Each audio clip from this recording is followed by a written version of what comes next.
अर्शी प्रधानमंत्री नरेंद्र मोदी अक्सर ही मन की बात करके ज़्यादा जाने जाते हैं। उन्होंने लोकप्रियता मन की बात करके ही है, फिर भावें वो रेडियो ते होवे या फिर वीडियो के राही लोगों को संबोधन होना। एक बार फिर तो कोरोना काल दे विच देश के प्रधानमंत्री नरेंद्र मोदी लोगों के रूबरू होए ते बहुत सारिया अहम जानकारियां दित्तियां, बहुत सारिया गल्लां लोगों नाल सांझियां कीतियां। जी, प्रधानमंत्री नरेंद्र मोदी अक्सर ही जिहड़ा सीगा कोविड-19 के समय च लोगों को संबोधन होंदे रहे ने ते कई बार मध्यवर्गी परिवार ने जिहड़ा टीवियां दे सामने बैठ के प्रधानमंत्री दा संबोधन सुनिया कि शायद कोई चंगी खबर अज आऊगी ते अज प्रधानमंत्री जिहड़ा आर्थिक पैकेज है सही रूप दे विच वो मध्यवर्गी परिवारां दे लई, वो गरीब परिवारां दे लई ऐलानणगे। पर वो जिहड़ियां आसां नूं बूर नहीं पिया तां हुण लंबे लॉकडाउन तो बाद जिहड़ा भारत दे विच अर्थचारा लगातार खोलिया जा रहा है तो हुण जिहड़ा छोटा दुकानदार है वो भी उड़ीकदा कि प्रधानमंत्री लाइव होणगे ते मेरे लिए भी कोई ना कोई आर्थिक पैकेज ऐलानणगे। किसान भी उड़ीकदा है कि प्रधानमंत्री लाइव होणगे ते साडे लिए भी कोई ना कोई आर्थिक पैकेज ऐलानणगे। मजदूर दिहाड़ीदार सोचते हैं कि प्रधानमंत्री लाइव होणगे तो साडे खात्यां दे विच भी सीधे पैसे पाउण दी गल कीती जाऊगी।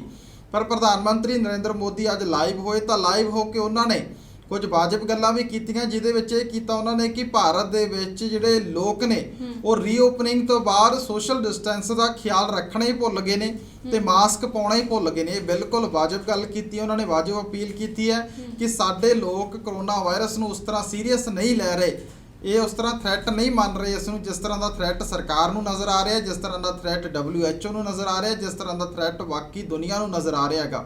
तो प्रधानमंत्री ने जिहड़ा मास्क पाउण दी अपील की हैगी वो बिल्कुल सही है। पर इस तो इलावा कोई नवा ऐलान करन दी थां ते प्रधानमंत्री ने पुराने ऐलान ही गिणाए, पुराने ऐलान गिणा के जिहड़ी वाह खट्टण की कोशिश की कि देखो जनधन योजना दे विच 31,000 करोड़ रुपया पाता, 9 करोड़ किसानां दे खात्यां च 2-2 हज़ार रुपया असीं पाता। तो जानी कि वो सीधे रूप च यही दिखाया कि जो करना सी भाई असीं कर चुके हैं, हुण तुसीं सवारी अपने समान दी आप जिम्मेवार है। हुण अर्थचारा खुल गया, जिहड़ियां तो असीं बैंकां दीयां किश्तां देणीਆਂ ने वो हुण तुहानूं देणीਆਂ ही पैणगीਆਂ। जिन्हां ने होम लोन भरने ने उन्हां नूं भरने ही पैणगे, जिन्हां ने किराए देने ने घरां दे वो सरकार दे कहण दे बावजूद भी नहीं रुके, वो भी देने पैणगे। जानी कि सब कुछ आपे वाली वारस हो तुसीं। प्रधानमंत्री दे अज दे भाषण दे विच अपील जिहड़ी सीगी वो इन्नी ही सी कि मास्क पा लिया करो ते सोशल डिस्टेंसिंग का ख्याल रख लिया करो।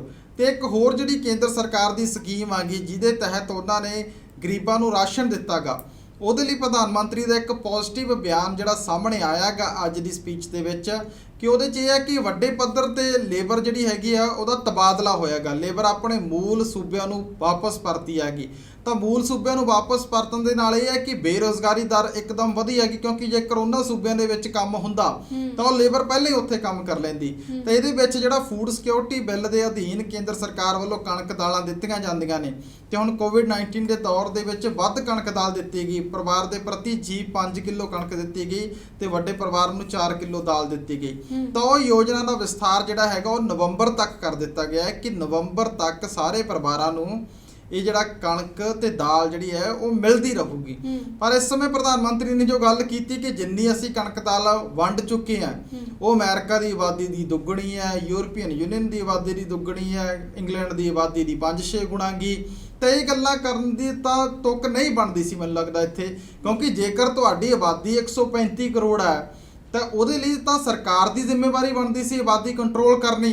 ਤੇ ਜੇਕਰ ਅਮਰੀਕਾ ਦੀ ਆਬਾਦੀ ਜਾਂ ਯੂਰਪੀਅਨ ਯੂਨੀਅਨ ਦੀ ਆਬਾਦੀ ਤੋਂ ਦੁੱਗਣੇ ਲੋਕਾਂ ਨੂੰ ਕਣਕ ਵੰਡਣੀ ਪੈ ਰਹੀ ਹੈ, ਦਾਲਾਂ ਵੰਡਣੀਆਂ ਪੈ ਰਹੀਆਂ ਨੇ, ਤਾਂ ਇਹ ਫਖਰ ਜਾਂ ਮਾਣ ਵਾਲੀ ਗੱਲ ਨਹੀਂ, ਇਹ ਗੱਲ ਆਤਮ ਚਿੰਤਨ ਦੀ ਗੱਲ ਹੈ, ਬੈਠ ਕੇ ਸੋਚਣ ਦੀ ਗੱਲ ਹੈ ਕਿ ਭਾਰਤ ਆਜ਼ਾਦੀ ਦੇ 75 ਸਾਲਾਂ ਬਾਅਦ ਵੀ ਜਿਹੜਾ ਹੈ ਉਹ ਆਪਣੇ ਮੁਲਕ ਦੇ ਲੋਕਾਂ ਨੂੰ ਗਰੀਬੀ ਦੀ ਦਲਦਲ ਚੋਂ ਨਹੀਂ ਕੱਢ ਸਕਿਆ। जेकर अज भी सानू यूरोपीयन यूनीयन तो दुगने लोगों को अनाज देना पै रहा, दालां देनियां पै रही ने, तो सानू साडियां नीतियां ते सोचण की जरूरत है।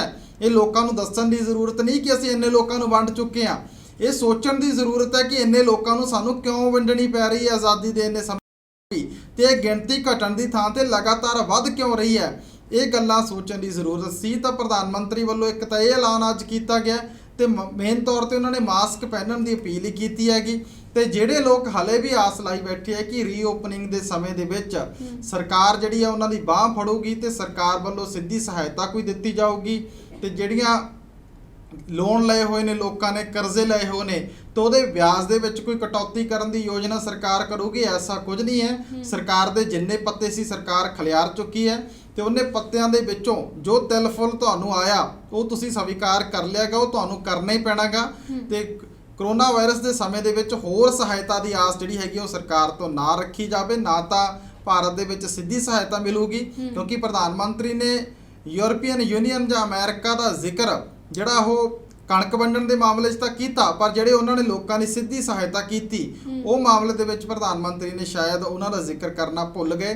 ਤਾਂ ਭਾਰਤ ਨੂੰ ਵੀ ਚਾਹੀਦਾ ਸੀ ਕਿ ਇੱਥੇ ਤਾਂ ਗਰੀਬੀ ਉਹਨਾਂ ਮੁਲਕਾਂ ਤੋਂ ਬਹੁਤ ਜ਼ਿਆਦਾ ਹੈਗਾ, ਇੱਥੇ ਤਾਂ ਸਿੱਧੀ ਸਹਾਇਤਾ ਦੇਣੀ ਚਾਹੀਦੀ ਸੀ। ਪ੍ਰਧਾਨ ਮੰਤਰੀ ਨੇ ਜਨ ਧਨ ਯੋਜਨਾ ਦੇ 500 ਰੁਪਏ ਦਾ ਜ਼ਿਕਰ ਵੀ ਕੀਤਾ, ਕਿਸਾਨਾਂ ਨੂੰ ਦਿੱਤੇ 2-2 ਹਜ਼ਾਰ ਰੁਪਏ ਦਾ ਜ਼ਿਕਰ ਵੀ ਕੀਤਾ, ਪਰ ਪ੍ਰਧਾਨ ਮੰਤਰੀ ਵੀ ਬਖੂਬੀ ਜਾਣਦੇ ਕਿ 500 ਰੁਪਏ ਦੇ ਨਾਲ ਕਿੰਨਾ ਕੁ ਸਮਾਂ ਜਿਹੜਾ ਜੀਵਨ ਬਸਰ ਭਾਰਤ ਦੇ ਵਿੱਚ ਕੀਤਾ ਜਾ ਸਕਦਾ ਹੈ। ਇੱਕ ਕਿਸਾਨ ਜਿਹੜਾ ਪਹਿਲਾਂ ਹੀ ਕਰਜ਼ੇ ਦੀ ਦਲਦਲ ਦੇ ਵਿੱਚ ਹੈ, ਖੁਦਕੁਸ਼ੀਆਂ ਲਗਾਤਾਰ ਕਰ ਰਿਹਾਗਾ, ਤਾਂ 2000 ਰੁਪਏ ਦੇ ਨਾਲ ਉਹਦਾ ਕਿੰਨੇ ਕੁ ਸਮੇਂ ਦਾ ਖਰਚਾ ਨਿਕਲ ਜੂਗਾ ਮਹੀਨੇ ਦਾ, ਇਹ ਵੀ ਪ੍ਰਧਾਨ ਮੰਤਰੀ ਨੂੰ ਭਲੀ ਭਾਂਤ ਜਾਣੂ ਨੇ ਪ੍ਰਧਾਨ ਮੰਤਰੀ। ਪਰ ਲੋਕਾਂ ਨੂੰ ਵੀ ਇਹ ਸਭ ਗੱਲਾਂ ਦਾ ਪਤਾ ਹੈਗਾ, ਤਾਂ ਇਸ ਕਰਕੇ ਪ੍ਰਧਾਨ ਮੰਤਰੀ ਤੇ ਸਰਕਾਰ ਨੂੰ ਚਾਹੀਦਾ ਸੀ ਕਿ ਲੋਕਾਂ ਦੀ ਬਾਂਹ ਇਸ ਕੋਵਿਡ-19 ਦੇ ਸਮੇਂ ਦੇ ਵਿੱਚ ਫੜੀ ਜਾਵੇ। ਕਰਜ਼ੇ ਦੇਣ ਦੀ ਥਾਂ ਤੇ, ਕਰਜ਼ਿਆਂ ਦੀ ਯੋਜਨਾਵਾਂ ਲਿਆਉਣ ਦੀ ਥਾਂ ਤੇ 20 ਲੱਖ ਕਰੋੜ ਦੇ ਪੈਕੇਜ ਦੇ ਵਿੱਚੋਂ ਜਿਹੜੇ ਕਰਜ਼ੇ ਨਿਕਲੇ ਨੇ ਉਹਨਾਂ ਦੀ ਥਾਂ ਤੇ ਜੇਕਰ 1-2 ਲੱਖ ਕਰੋੜ ਰੁਪਈਆ ਸਿੱਧੀ ਸਹਾਇਤਾ ਲੋਕਾਂ ਦੀ ਕਰ ਦਿੱਤੀ ਜਾਂਦੀ ਤਾਂ ਭਾਰਤ ਦੀ ਆਰਥਿਕਤਾ ਦਾ ਪਹੀਆ ਚੱਲ ਸਕਦਾ ਸੀ। ਕਿਉਂਕਿ ਭਾਰਤ ਦੀ ਆਰਥਿਕਤਾ ਦਾ ਪਹੀਆ ਚਲਾਉਣ ਦੇ ਲਈ ਜ਼ਰੂਰੀ ਹੈ ਕਿ ਆਮ ਲੋਕਾਂ ਦੇ ਕੋਲੇ ਪੈਸੇ ਹੋਣ, ਮਜ਼ਦੂਰਾਂ ਦੇ ਕੋਲੇ ਪੈਸੇ ਹੋਣ, ਕਿਸਾਨਾਂ ਦੇ ਕੋਲੇ ਪੈਸੇ ਹੋਣ।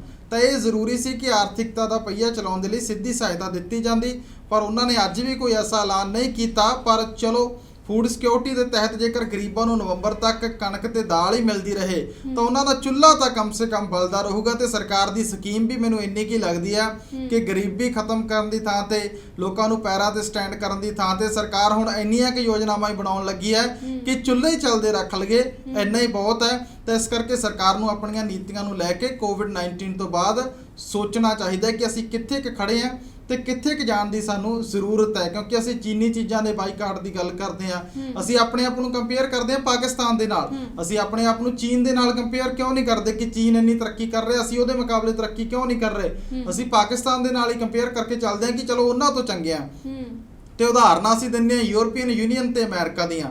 ਤੇ ਇਸ ਕਰਕੇ ਜਾਂ ਤਾਂ ਐਗਜ਼ਾਮਪਲਾਂ ਬਦਲ ਲਈਏ, ਜਾਂ ਫਿਰ ਜਿਹੜੇ ਮੁਲਕ ਨਾਲ ਕੰਪੇਅਰ ਕਰਨਾ ਉਹਨੂੰ ਬਦਲ ਲਈਏ, ਜਾਂ ਫਿਰ ਆਤਮ ਚਿੰਤਨ ਕਰਕੇ ਨੀਤੀਆਂ ਬਦਲ ਲਈਏ, ਤਾਂ ਕਿ ਭਾਰਤ ਜਿਹੜਾ ਹੈਗਾ ਸੱਚਮੁੱਚ ਹੀ ਸਭ ਦਾ ਸਾਥ ਤੇ ਸਭ ਦੇ ਵਿਕਾਸ ਦੀ ਜਿਹੜੀ ਗੱਲ ਪ੍ਰਧਾਨ ਮੰਤਰੀ ਨੇ ਕੀਤੀ ਸੀ ਉਹ ਧਰਾਤਲ ਤੇ ਵੀ ਨਜ਼ਰ ਆਵੇ। ਕਿਉਂਕਿ ਫਿਲਹਾਲ ਦੀ ਘੜੀ ਦੇ ਵਿੱਚ ਤਾਂ 1-2% ਜਿਹੜੇ ਸਰਮਾਏਦਾਰ ਲੋਕ ਨੇ ਉਹਨਾਂ ਦਾ ਵਿਕਾਸ ਹੁੰਦਾ ਹੀ ਦਿਖਾਈ ਦੇ ਰਿਹਾ ਹੈਗਾ।